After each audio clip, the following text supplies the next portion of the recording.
Pues bien, no hay nada más, vamos a empezar ya con el mensaje. Volvemos después de ya de un mes a 2 de Pedro, vamos a retomar las predicaciones y estamos hoy en 2 de Pedro capítulo 1 y tenemos que acabar el versículo 5. Lo dejamos, digamos, el versículo medio predicado antes de acabar ya con los mensajes de la encarnación y luego la semana pasada sobre las doctrinas de gracia, conmemorando el 400 aniversario del sínodo de Dort. El título del mensaje en esta mañana es Teología en llamas. Teología en llamas. Dos palabras que no son mutuamente excluyentes. Así que vamos a leer el texto. Antes de hacerlo voy a daros una breve introducción a todo lo que hemos visto hasta la fecha, ya que llevamos más de un mes sin exponer 2 de Pedro. Hemos dicho que el autor de esta epístola es Pedro y está escribiendo a las mismas iglesias que en la primera carta, a saber, 5 iglesias de Asia Menor que estaban siendo perseguidos por su fe. Y el propósito de la carta, por lo menos en el primer capítulo, es dar a los hermanos la seguridad de la salvación. Dice en el versículo 11, capítulo 1, Él quiere que experimenten una amplia y generosa entrada en el reino de Dios. Así que un par de puntos que os expliqué en la última predicación. Hay una diferencia entre la salvación y la seguridad de la salvación. No es lo mismo. Así que hemos visto en los primeros 4 versículos 5 términos importantes que expusimos: justicia, fe, conocimiento, vida y piedad. Estos 5 sustantivos hablan de lo que Dios ha hecho por nosotros. Estas 5, palabras sirven como la plataforma de la seguridad de nuestra salvación. Dios entonces ha hecho todo esto y luego en la última predicación os hablé sobre lo que tú y yo tenemos que hacer.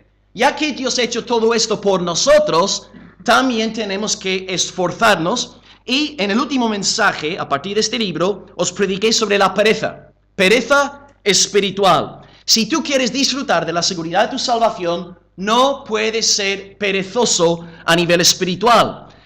Repito un par de principios muy importantes que os compartí en el último sermón. Primer principio, la salvación no es la seguridad de la salvación. Es decir, tú puedes ser salvo sin disfrutar de la seguridad de la salvación. Hay millones de personas en el cielo en esta mañana que están ahí por la pura gracia del Señor, pero nunca experimentaron la seguridad de la salvación en esta vida. Creyeron en el Evangelio, amaron a Cristo, vivían para la gloria de Dios, pero tenían peleas terribles con sus conciencias estando aquí en este mundo. Y también hoy en día hay millones de creyentes en esta tierra que no tienen la seguridad de la salvación, pero aún así son salvos. Somos salvos por el Señor Jesucristo, independientemente de nuestra seguridad o falta de seguridad. Así que no es necesario tener la seguridad de la salvación para ser salvos. Son dos cosas diferentes. Y el segundo principio importante que os enseñé es que donde la salvación no tiene nada que ver con nuestras obras, ya que es 100% por Jesucristo, la seguridad de la salvación sí tiene que ver con nuestra santificación. Dios no permite que los vagos espirituales disfruten de la seguridad de la salvación, porque Dios ha unido nuestra seguridad con nuestro esfuerzo, nuestra santificación, nuestras obras, y lo que Dios ha unido no lo separe el hombre.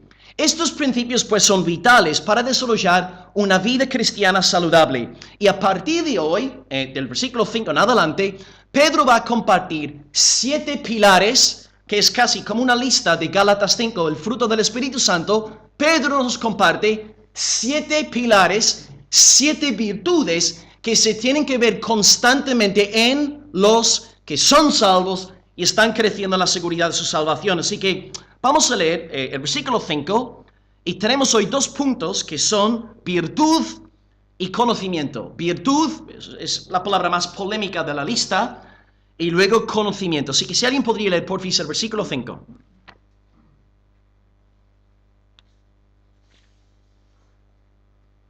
Vosotros también, poniendo toda diligencia, que por esto mismo añadir a vuestra fe virtud, a la virtud conocimiento.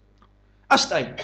Seguimos con la lista la semana que viene. 2 puntos, virtud y conocimiento. Empezamos entonces hoy por la virtud. Bien, la palabra aquí virtud es extremadamente polémica. La mayoría de las traducciones emplean aquí la palabra virtud. El problema, sin embargo, que siempre sacan a la hora de traducir esta palabra como virtud, es que tenemos una lista aquí de virtudes. Son 7 virtudes, porque Pedro entonces va a empezar, su lista de 7 virtudes con la palabra virtud. Así que os pongo un par de ejemplos para explicar esta idea. Si tú me preguntaras a mí, Will, ¿cuáles son los coches más vendidos en España? Yo te contesto diciendo, pues, Seat León, Seat Ibiza, Volkswagen Polo, Volkswagen Golf. Pero en mi lista de coches no pongo la palabra coches, porque coches es un término general, no es un término concreto. En la lista tenemos términos concretos. Si tú me preguntaras, ¿cuáles son los mejores equipos de fútbol en Europa, no? Paris Saint-Germain, Bayern Múnich, Real Madrid, Atlético, Barcelona, Almería, y luego, en primer lugar, el santo equipo de Chelsea, ¿no? En primer lugar. Ahora bien, en mi lista de equipos de fútbol, no coloco la expresión equipos de fútbol, porque equipos de fútbol es un término general, no concreto. Y es esta misma lógica aquí en cuanto a la traducción virtud, porque Pedro va a colocar la palabra virtud en una lista de virtudes, y aquí virtud es un término general y no concreto. ¿Cómo resolver entonces esta dificultad exegética? Pues felizmente hay una solución muy sencilla, y reside en traducir la palabra virtud de la siguiente manera, y aquí sigo las pisadas del pastor y teólogo Martin Lloyd-Jones, y creo que está aquí escrito en la pantalla. La palabra virtud aquí empleada significa poder moral, o si preferís, energía moral. Alude a la actividad o al vigor del alma. Entonces, aquí virtud significa, en términos pentecostales, fuego, fuego de Dios. Este principio de esta chispa de vitalidad que hace que nuestra fe sea una fe avivada, fogosa, poderosa en el Señor. Es más que orar, es orar con pasión. Es más que oír la palabra, es oír la palabra con gozo, entusiasmo, interés y pasión. Es más que congregarte, es desear estar con tus hermanos en la fe. Así que, añadid a vuestra fe virtud. Es decir, que la fe sea una fe apasionada, fogosa, avivada, una fe encendida para la gloria del Señor, que convierte la obediencia a Dios en un asunto deleite, agradable, celestial, placentero, gustoso. En otras palabras, pues, puede haber gente aquí en esta mañana que tenga fe salvadora, pero que no tenga una fe avivada. Gente que sí cree en Cristo, gente que ama al Señor, pero no están andando en este fuego del Espíritu Santo de Dios. Y si esta pasión no está presente en nuestro cristianismo, pues todo se vuelve aburrido, estático, inmóvil y paralizado. Engendra mortandad espiritual. Ahora bien, cuando yo empiezo diciéndoos que tenemos que tener fuego, pasión en nuestra fe, no hay que confundir pasión espiritual con personalidades.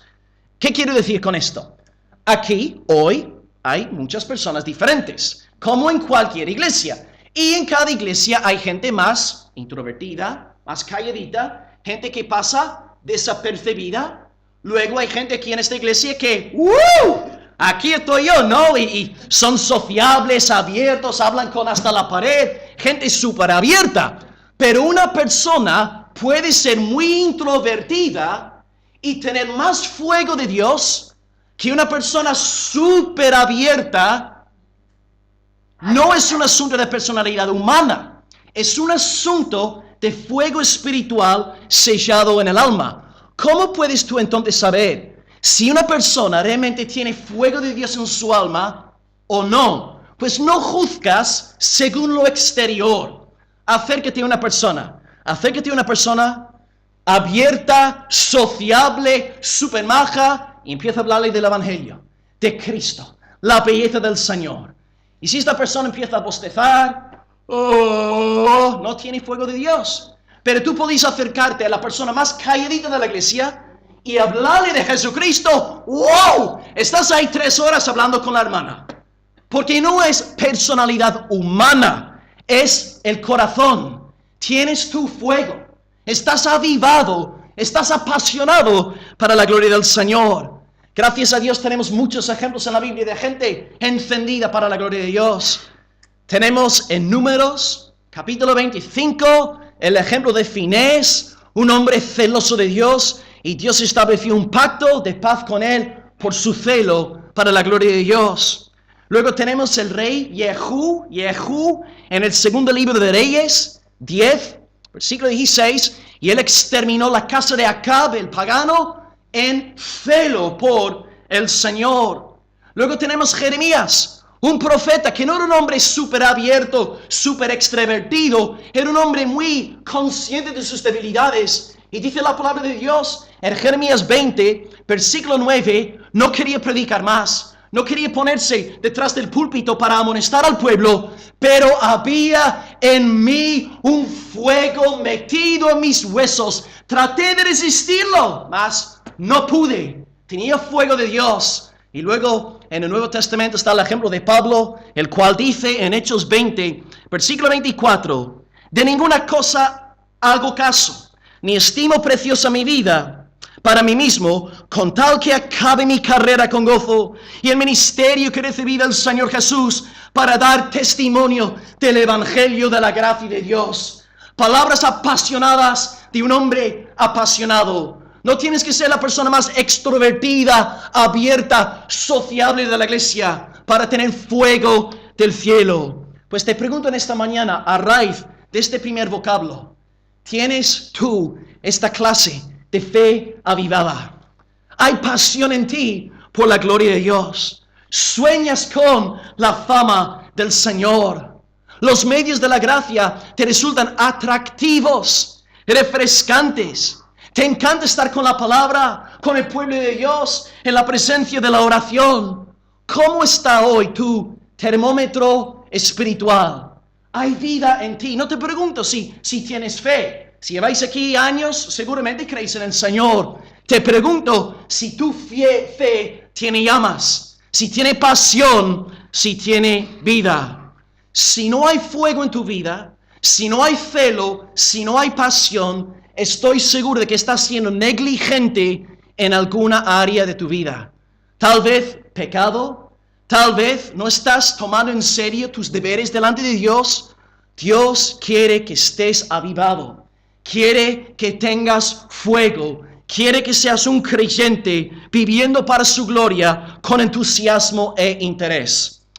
Así que en primer lugar, virtud la hemos traducido como esta energía, este poder, este fuego, este algo de Dios, que no es algo humano, es algo nacido del Espíritu Santo del Señor. Y pasamos entonces al segundo vocablo en esta mañana. Dice, 2 de Pedro 1:5, añadid a vuestra fe virtud, fuego, pasión. Pero además de tener fuego, necesitas en segundo lugar conocimiento. Qué interesante. Si tú tienes fe, está muy bien, pero también necesitas conocimiento. Necesitas teología. Necesitas cultivar tu mente para la gloria de Dios. Pedro, desde luego, es un hombre, humanamente hablando, extremadamente muy abierto, muy sociable, muy impulsivo, humanamente hablando, un hombre muy impactante.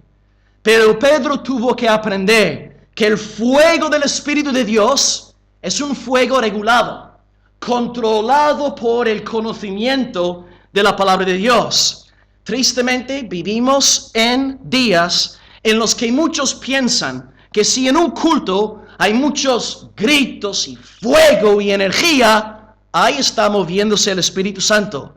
No necesariamente es así. Y os voy a dar un ejemplo bíblico muy fuerte. Os voy a leer 3 versículos de 1 de Reyes, capítulo 18, del 26 en adelante. Y voy a leer el pasaje y pensad en el emocionalismo que conlleva este párrafo. Dice la palabra de Dios: ellos tomaron el buey que les fue dado y lo prepararon e invocaron el nombre de Baal desde la mañana hasta el mediodía, diciendo: Baal, respóndenos. Pero no había voz ni quien respondiese. Entre tanto, ellos andaban saltando cerca del altar que habían hecho. Y aconteció al mediodía, es decir, toda la mañana orando, que Elías se burlaba de ellos diciendo: gritad en alta voz, porque Dios es. Quizás está meditando, o tiene algún trabajo, o va de camino, está viendo el partido de Almería. Tal vez duerme, hay que despertarle. Y ellos clamaban a grandes voces y se sajaban con cuchillos y con lancetas conforme a su costumbre, hasta chorrear la sangre sobre ellos. Pasó el mediodía y ellos siguieron gritando frenéticamente hasta la hora de ofrecerse el sacrificio, pero no hubo ninguna voz ni quien respondiese ni escuchase. ¡Wow! ¡Qué cultazo! Emocionalismo, gritos, entrega a Baal, llegando a gritar frenéticamente y a cortarse para que se corra su propia sangre. Este párrafo me habla a mí de mucho fuego, mucho celo, mucha pasión, pero fuego extraño. Fuego extraño. Estaban adorando a un Dios falso. Yo estuve en Alemania y, claro, estando aquí en Almería me resulta difícil escuchar enseñanza, ¿no? Porque siempre estoy todos los días preparando material. Así que en Alemania he podido escuchar muchísima enseñanza en estas 2 semanas que he estado fuera. Y vi un vídeo en estas semanas de un supuesto profeta en una reunión con mucho fuego y mucha pasión, y el hombre con mucho fuego profetizó al pueblo de Dios que Argentina iba a ganar la Copa Mundial. Ahí está Gustavo. Gustavo, tu selección ganó la Copa Mundial. ¿Quién ganó la Copa Mundial? Los que os eliminaron. Francia. Tú ves el culto, el fuego, el celo, y tú piensas, esta sí es una iglesia avivada en el poder del Espíritu Santo, y el tipo dice desde el púlpito: Argentina va a ganar la Copa Mundial. Fuego extraño.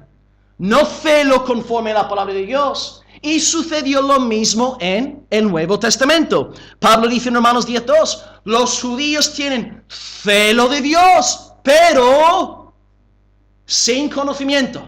Porque ellos, ignorando la justicia de Dios, es decir, Jesucristo, ignorando a Jesucristo, porque no quieren reconocerse como malos para abrazar a Cristo, ellos han establecido su propia justicia, gloriándose en sí mismos. De la misma forma entonces que los falsos profetas se entregan a Baal, los judíos en los días de Pablo se entregaron a la autojusticia. Celo, fuego, pero todo sin conocimiento.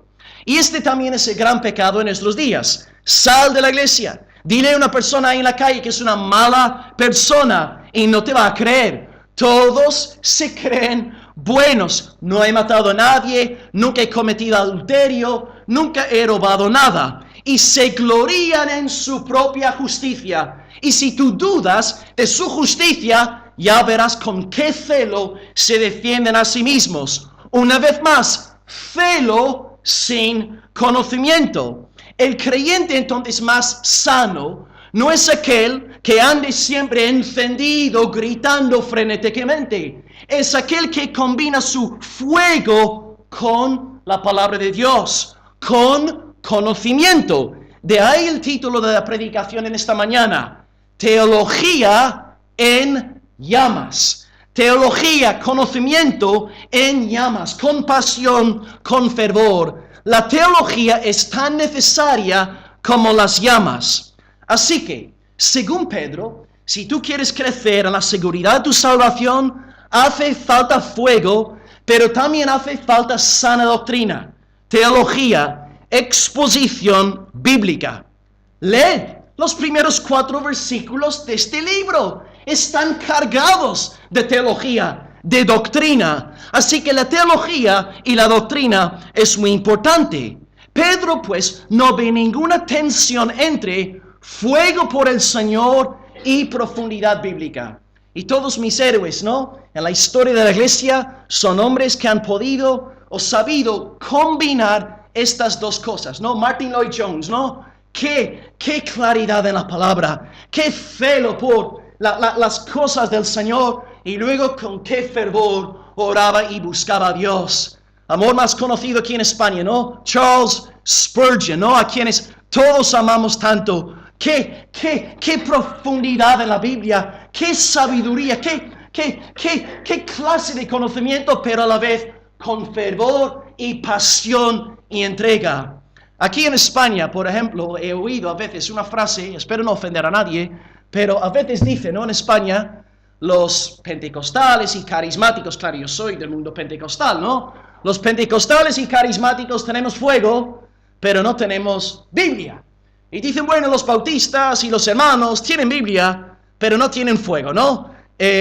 Hermanos, el plan de Dios es que cada iglesia local combine teología y fuego, conocimiento bíblico y pasión por Dios. No tenemos que elegir, bueno, en general ¿qué queremos? ¿Una iglesia con mucha sana doctrina o una iglesia con mucho fuego? No, elección falsa, una falsa alternativa. Necesitamos ambas cosas, profundidad en la palabra y celo, pasión por el Señor. Así que, si solamente tenemos fuego sin conocimiento, es fuego extraño. Y si solamente tenemos teología ortodoxa sin fuego, es ortodoxia muerta que no sirve para nada.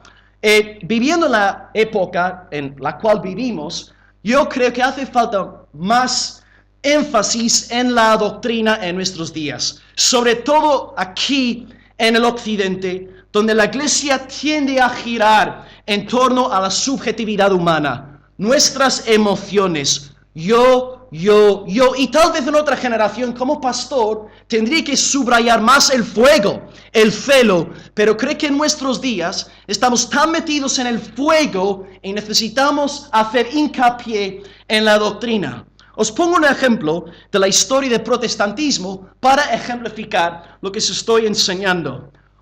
Un movimiento basado en fuego sin conocimiento.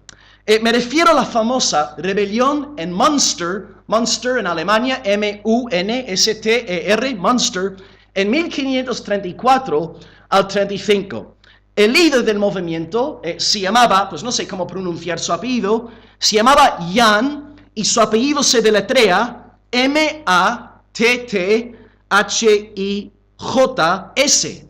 Matthies, tal vez, Jan Matthies. Y él entonces llega a la ciudad de Münster, impone en aquella ciudad el bautismo de todos los adultos. Los que no se someten tienen que ser excomulgados de la ciudad. Se impuso una especie de comunismo primitivo, según el cual los habitantes de la ciudad tenían que dejar abiertas las puertas de sus casas de día y de noche. Tú no podías cerrar nunca tu puerta. Y el sucesor de Matthies, uno de sus amigos, se llamaba Jan van Leyden. Y él, al llegar al poder, se deshizo del consejo municipal, optando por gobernar con un grupo de 12 ancianos, y él siempre iba con una manzana dorada en la mano, simbolizando su reinado global. Él se autoproclamó como el nuevo rey David en la nueva Jerusalén de Münster. Se instituyó la poligamia en el nombre de Dios y la pena capital por ofensas tales como el hablar mal a los padres y la murmuración. Bueno, una política que también tiene su lado bonito, ¿no? En cierto sentido, ¿no? Yo me voy para Münster. Van Leyden estaba casado con 16 mujeres y ejecutó a una de sus mujeres públicamente porque le había faltado el respeto. O sea, una ciudad entregada al caos, a la desesperación, y una coalición de fuerzas luteranas y católicas llegó en el 35 arrasando la ciudad por completo. El problema entonces con la rebelión en Munster es que fue fuego sin conocimiento. Y aquellos que seguían a Matthies y a Van Leyden, ellos no tenían interés en la palabra de Dios. Porque ellos decían que lo único que importa es el Espíritu Santo. El Espíritu Santo, el Espíritu Santo, el Espíritu Santo. No hace falta la palabra de Dios. Muy peligroso. Muy peligroso. Porque si tú no estás fundamentado en la palabra de Dios, ¿cómo vas a tú saber que esta voz, la que te está hablando, es el Espíritu de Dios? O podría ser también un espíritu de engaño. Si tú no estás fundamentado en la palabra de Dios en esta mañana, ¿cómo sabes que el que te está predicando está hablando conforme a la palabra o es un falso profeta enviado por el diablo? Dice la palabra de Dios en el Salmo 11, versículo 3, si fueren destruidos los fundamentos, la palabra, ¿qué ha de hacer el justo? El descartar la palabra es un acto de tremendo orgullo espiritual. El episodio entonces de Munster nos recuerda que el fuego sin conocimiento puede causar muchísimo daño. No descartemos pues la palabra de Dios. Seamos fieles a las Escrituras. Meditemos constantemente en ellas para no ser engañados. Y al fin y al cabo, cuando una persona a ti te dice, yo no necesito la Biblia porque yo tengo al Espíritu Santo, pregúntale, ¿quién inspiró la Biblia? Ana, ¿quién inspiró la Biblia? Exactamente. Entonces, la persona más espiritual en la iglesia es la persona que más caso hace a la palabra de Dios. ¿Entendéis? No es, yo tengo el Espíritu Santo, por lo tanto no necesito la Biblia. No. Si tú de verdad tienes el Espíritu Santo, tú vas a andar en obediencia a la palabra de Dios. No hay ninguna contradicción. Así que, hermanos, sí, hace falta fuego. Amén, yo quiero fuego. Por eso creo en la necesidad de oración congregacional. Si fuese por mí, estaríamos orando 6 noches de la semana todos juntos. Pero, hermanos, necesitamos fuego y pasión. Pero a la vez, necesitamos conocimiento. Necesitamos teología. Necesitamos sana doctrina para no ser engañados. Y pues, ¿qué son entonces las grandes verdades que nosotros tenemos que tener claras como pueblo de Dios? Aquí os voy a dar una lista, y aquí nos estamos enfocando no en doctrinas secundarias, sino en los fundamentos de nuestra fe. Si tú quieres ser un creyente fuerte en el Señor, disfrutar de la seguridad de tu salvación, no ser engañado, tienes que tener claras estas 7 doctrinas. En primer lugar, la doctrina de la Biblia. La doctrina de la Biblia. Aquí, como iglesia evangélica protestante, creemos que la suprema autoridad en General Luque no se llama will, no se llama consejo. La suprema autoridad es la Biblia. Cuando Will predica según la Biblia, podéis decir amén. Cuando Will no predica según la Biblia, no decís nada. Nosotros creemos en sola escritura, y en noviembre, para conmemorar el 40 aniversario de la Declaración de Chicago, os prediqué un mensaje llamado Sola Escritura, donde desarrollé los 4 atributos de la Biblia usando un acróstico SCAN. A ver si, yo sé que fue hace 3 meses. La S, suficiencia. Así que, doctrina y ética. ¿Qué es lo que Dios quiere que tú creas? ¿Qué es lo que Dios quiere que tú hagas? Está en la Biblia. Consulta la Biblia, lee la Biblia. La Biblia es suficiente para nuestras necesidades doctrinales y éticas. En segundo lugar, fe. ¿Es suficiencia la fe? Claridad. Esto no quiere decir que la Biblia sea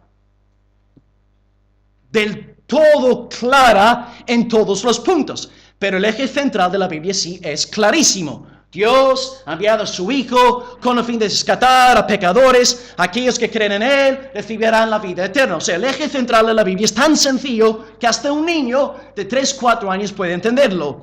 Creemos en la claridad de la Biblia, porque en la Iglesia Católica medieval ellos apelaban a la oscuridad de la Biblia para esconder las Escrituras del pueblo común y corriente. Pero puesto que los protestantes creían en la claridad de la Biblia, predicaban la Biblia y ponían la Biblia en las manos de la gente.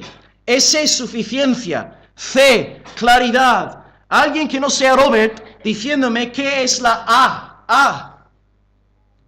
Autoridad. La Biblia es nuestra autoridad, nuestra plena autoridad en todas las cosas, porque es por medio de esta palabra que Cristo, nuestro amo, gobierna a su iglesia. Y para acabar, la N, sí, necesidad, sí, es necesaria por 3 razones. En primer lugar, para conocer el Evangelio. ¿Cómo podemos conocer el Evangelio? Si no es por la palabra de Dios.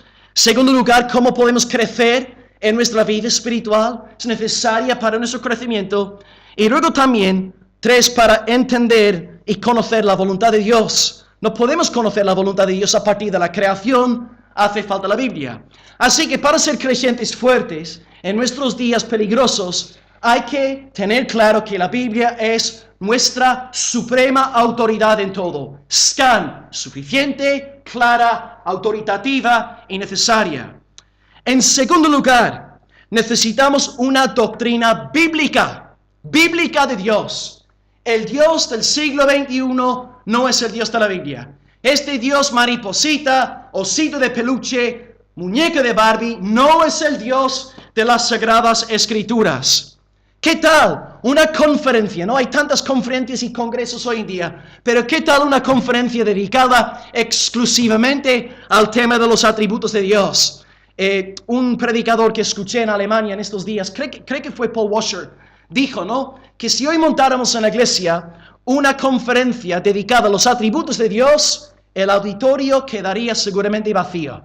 Es verdad, las cabras se marcharían, pero las ovejas de Cristo estarían ahí sentados. ¡Wow! Gloria, alabando al Señor. Una oveja ama al buen pastor. Nosotros entonces creemos en el Señor Dios Todopoderoso, el Dios Trinitario, Padre, Hijo, Espíritu Santo, iguales en poder y gloria, de la misma esencia, 3 hermosas personas. Ejemplificada esta ilustración, por ejemplo, en el bautizo de Cristo, ¿no? Cristo el Hijo está siendo bautizado y luego la voz del Padre dice desde el cielo: este es mi Hijo amado, en quien tengo complacencia. Y luego, ¿quién desciende en forma de paloma?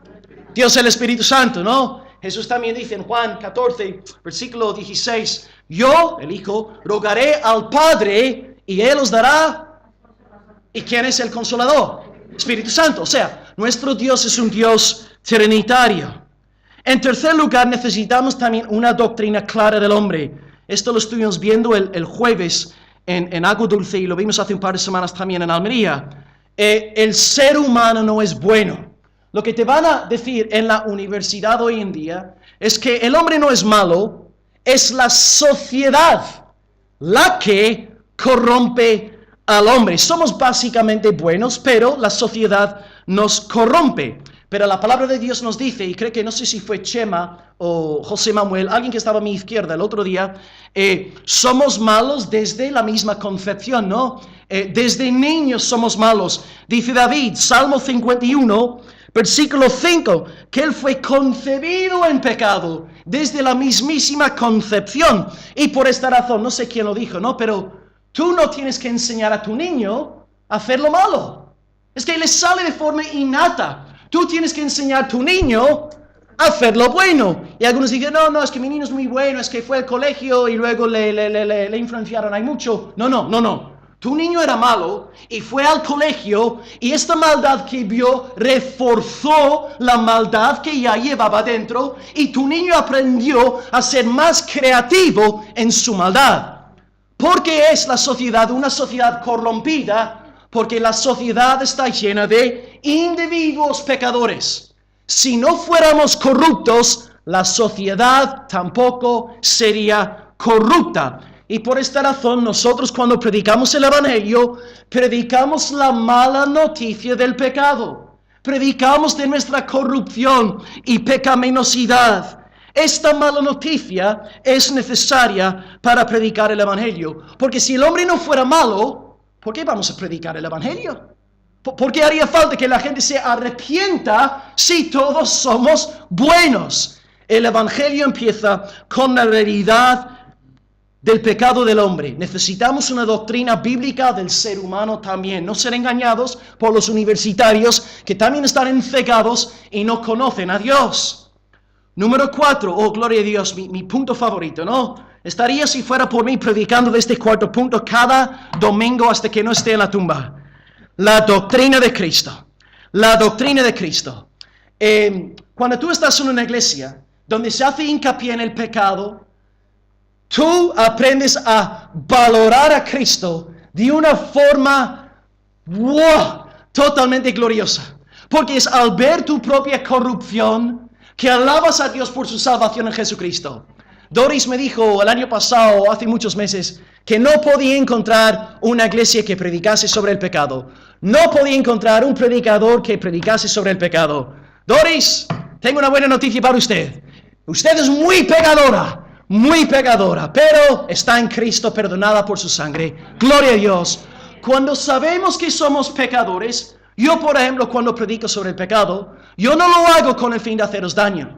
Yo lo hago con el fin de producir en vosotros cada vez más fervor por el Señor Jesucristo. Porque al ver tu corrupción y tu pecado y tu condenación, lo llevas todo a Cristo, lo pones a sus pies y luego escuchas las palabras de absolución. Yo te perdono. El Hijo del Hombre tiene potestad para perdonar los pecados. Y esto produce un baile, una alabanza pura en el corazón del creyente. Cristo, pues, es nuestro sumo sacerdote, nos perdona los pecados, perdona a aquellos que se reconocen como pecadores. Y Cristo, pues, predicamos que Él es 100% divino, 100% humano. Es 100% humano porque si no fuese humano, no podría ser nuestro sacerdote. La palabra de Dios dice en Hebreos 5, versículo 1, que todos los sumos sacerdotes son tomados de entre los hombres. Si Cristo no fuese hombre, no podría ser nuestro sacerdote, no podría ser nuestro sustituto. Y puesto que Cristo es Dios, la sangre derramada en la cruz no es la sangre de un buey, un cordero, un macho cabrío que no puede quitar el pecado, ya que es la sangre de Dios mismo, tiene eficacia eterna. Esta sangre es poderosa para perdonar todos los pecados de su pueblo. ¿Tienes mucho pecado en tu vida, hijo de Dios? ¿Estás batallando contra tu iniquidad? ¿Estás perdiendo una batalla contra una tentación una y otra vez? Recuerda que Cristo es más poderoso que tu pecado, es más fuerte que tu depravación. Descansa en Cristo, confía en Cristo, clama a Cristo. En quinto lugar, la doctrina de la salvación. Cristo pues es nuestro Salvador y Él nos salva mediante un canal, no llamado buenas obras, sino un canal llamado fe. Fe en el Cristo Dios hombre. Fe en el que fue crucificado por nosotros, como Romila en esta mañana. Fe en aquel que resucitó al tercer día, como cantamos en el himno. Y al tener fe en este Cristo, somos perfectamente justificados ante el tribunal celestial. No podemos ser más condenados gracias a Jesucristo. Así que, predicamos sobre el pecado, sí. A partir de la palabra de Dios, la ley, predicamos sobre el pecado. Pero la ley es como un espejo. El espejo, como las damas de la congregación, ¿no? ¿Sabéis? El espejo os revela cómo estáis. Pero os pregunto, ¿os laváis con el espejo, hermanas? ¿Con qué te lavas? Con agua y jabón, claro. Jabón, si tienes más dinero, no sé qué, otra cosa, ¿no? Pero tú no te lavas con el espejo. El espejo te enseña sobre tu condición. No ves los granos y el pus, ¡qué asco! Pero el espejo te lleva al jabón. El espejo es la ley. Te enseña que eres malvado, corrupto, pecador. Y el espejo tiene el propósito de llevarte el jabón. ¿Y el jabón qué es? Cristo. La sangre de Cristo. Solamente puede ser salvado hoy creyendo en Cristo. Es decir, primero te crees mala persona, pecadora, corrupta, depravada, pero al entender que eres malo, ves el jabón de Cristo y clamas a Dios por el perdón de tus pecados. Esto quiere decir que si tú estás aquí en esta mañana y eres el pecador más vil de toda Andalucía y has cometido adulterio y robado y tomado el nombre de Dios en vano, nunca respetaste a tus padres, mataste, hiciste de todo, en esta mañana, si tú creyeres en el Señor Jesucristo, podrías salir de aquí totalmente justificado. Porque la salvación no es por obras, sino por fe en el bendito, unigénito, inmaculado Hijo de Dios, Jesucristo. Cree en Cristo y serás salvado en esta mañana. Dile: Señor, ten misericordia de mi pecador. Y a Él le encanta salvar a pecadores arrepentidos. Sexto lugar, la doctrina de la iglesia. Una vez salvado, Dios no te llama a ser un llanero solitario. Eva nos puso un ejemplo en enero de 2018, las ascuas y la hoguera. Yo saco una ascua de la hoguera, ¿qué va a pasar con la ascua? Si yo quiero que la ascua vuelva a encenderse, ¿qué tengo que hacer con ella? Meterla en la hoguera. Dios te ha dado un cuerpo. Dios te ha dado una congregación donde se predica la palabra, donde se ora, donde se pasa tiempo juntos hablando de la cosa de Dios por amor a ti, para tu santificación, para tu crecimiento en el Señor. Por lo tanto, espero que no haya nadie aquí en esta mañana que esté siendo negligente a la hora de congregarse. Dice Hebreos 10, versículo 25, no dejando de congregaros como algunos tienen por costumbre. Ya en la iglesia apostólica había gente pasándose olímpicamente de la iglesia local. Si tú eres una ascua de Dios, necesitas meterte en la hoguera, estar en una iglesia. Y en el día futuro, lo que os dije la semana pasada, ¿no? Si tú tienes que irte a qué sé yo, Granada o a Coruña, a Portugal para trabajar, lo que sea, no busques la iglesia con el mejor equipo de alabanza, no busques una congregación con el mejor sistema de sonido, con la mejor mesa de sonido ahí atrás. Busca la iglesia que sea la más apegada a las Escrituras, a la Biblia, a la palabra de Dios. Ahí vas a prosperar espiritualmente, ahí vas a crecer en el Señor. Necesitamos la iglesia. Así que una vez más un toque de atención. Estáis siendo diligentes en los medios de la gracia.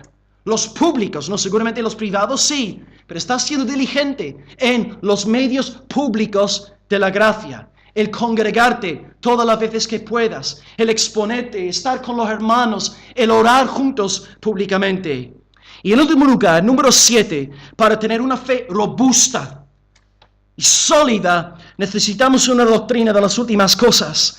En realidad, todos los 27 libros del Nuevo Testamento están escritos con esta esperanza de la segunda venida del Señor.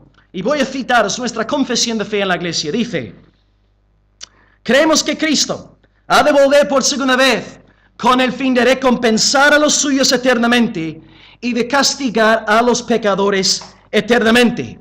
Nosotros creemos que Cristo viene pronto. Su venida será personal, corporal, visible y gloriosa. Es la gran esperanza, es el motor de todos los libros del Nuevo Testamento. Y en 2 de Pedro 3, cuando nos toque predicar a partir de aquel capítulo, os voy a predicar mucho sobre la escatología, las cosas venideras. En este sentido, hermanos, es muy importante defender una doctrina cristiana que está bajo ataque hoy en día, incluso dentro de algunos círculos llamados protestantes. Se está empezando a negar la eternidad del castigo del pecador. Vosotros sabéis, ¿no? Que, bueno, los adventistas, los testigos de Jehová, niegan que el pecador sea eternamente condenado, pero bueno, son grupos sectarios. Pero ya por primera vez aquí en España hay maestros enseñando que el pecador no será castigado eternamente.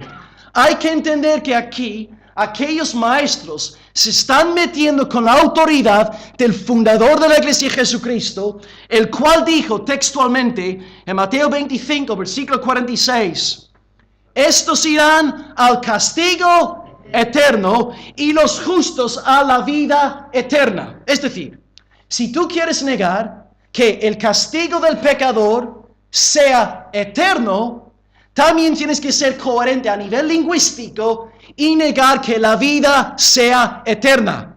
Pero nadie quiere negar que la vida sea eterna, porque queremos una teología con base en nuestros caprichos y antojos humanos. Cristo nos enseña claramente que el castigo del pecador es perpetuo. Y si tú te mueres sin Cristo, vas a un castigo eterno, perpetuo, que no tendrá fin jamás. Pero si tú estás en Cristo, tú tienes una herencia incorruptible, incontaminada, inmarcesible, reservada para ti en los cielos. Menuda esperanza. Así que, cuando Pedro entonces nos llama, hermanos, a tener fuego, quiere que este fuego sea un fuego bíblico, un fuego con teología, un fuego que está bien anclado en estas verdades centrales para no ser llevado por doquier, por cualquier viento de doctrina de hombres. Así que, hermano, hermana, en este nuevo año, cultiva tu mente para la gloria de Dios. Y acabo este segundo punto haciendo un par de preguntas a modo de aplicación. Estamos en enero 2019. ¿Estás tú hoy mejor fundamentado en la palabra que en enero 2018? ¿Has crecido en tu conocimiento de la palabra a lo largo del año pasado? ¿Tienes más claridad doctrinal que hace 12 meses? ¿O sigues andando en esta confusión y estas nubes que no te dejan entender lo que la palabra te está enseñando? ¿Hay cada vez más sobriedad doctrinal en tu mente? ¿O sigues fascinado con asuntos que son tonterías, que no aportan para la edificación del pueblo de Dios? Estás creciendo en sobriedad, en peso doctrinal, dando la talla en estos asuntos vitales que hemos nombrado. Jesús te dice en esta mañana: amarás al Señor tu Dios con todo tu corazón, con toda tu alma y con toda tu mente.